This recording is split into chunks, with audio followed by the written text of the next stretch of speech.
بسم الله الرحمن الرحیم. السلام علیکم ورحمت الله وبرکاته. قدرمنو کتونکو تاسو ګورئ همدم ټي وي او زه یم ستاسو کوربه شفیع الله. دا کومه تصویران چې چلیږي د ماشوم دا او خان صاحب ویل کېږي چې عمران خان د دوی په کمیس باندې دستخط کړی دی او هغه ماشوم چې کله عمران خان صاحب خواله لاړ شي نو هلته په ژړا شي د خپلې هغه مینې او د محبت خپلې جذبې اظهار وکړي او خان صاحب یې ځان ته نږدې کړي د یو ښه لیډر دا یو نشاني ده. بیا هغه د جیب نه مالکر راوباسي عمران خان ته وایي چې یاره دې باندې ماله دغه وکړه دستخط وکړه.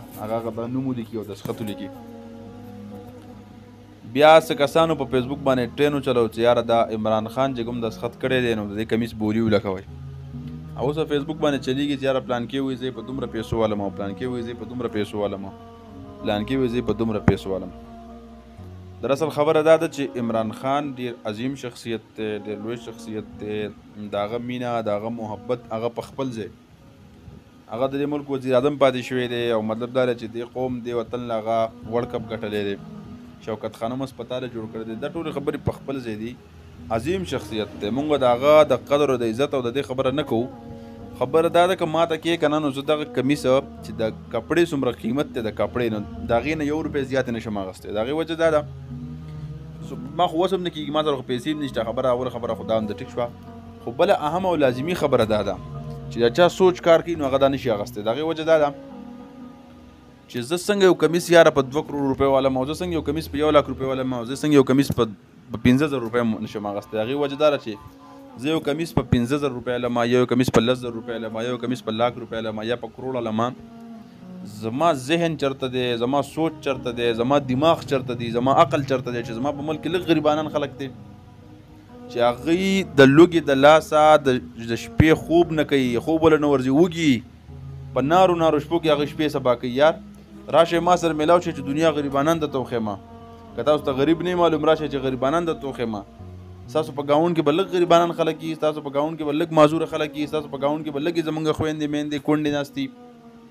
لږ مطلب دا دی چې خلک به د ډوډۍ په ارماني، څوک به د کپړو په ارماني. داسې خلک شته دی که نه، داسې خلک شته دی چې هغوی په اختر کې هم د کپړو وس نه کېږي ځان له کپړې جوړې کړي ښه. او ته یو کمیس په 2 کروړ روپۍ بولي لګای که نه، دروغ دي یا رښتیا دي دا نه وایم. هر څنګه چې دي که چا ویلي بالفرض که ما ته کنفرم نه ده چې چا ویلي او که نه دي، که چا ویلي دي او که نه دي ویلي خدای ته وګورئ.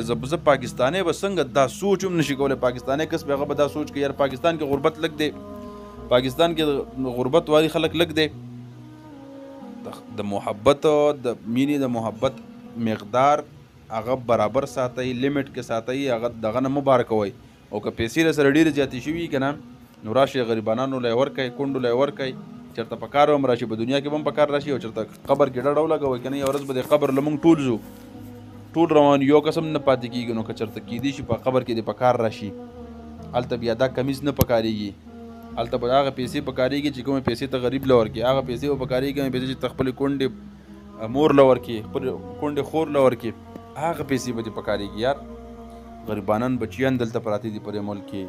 مطلب دا دی بېوسه لاچاره معذوره خلک په دې ملک کې پروت دی. څوک په سا دسته کې معذوره شي دی، څوک په څه کې دی، څوک یې د تپوس هم نشته دی. نو راشئ دغه پیسې ځان سره راوالی او وګرځئ په خپله معاشره کې.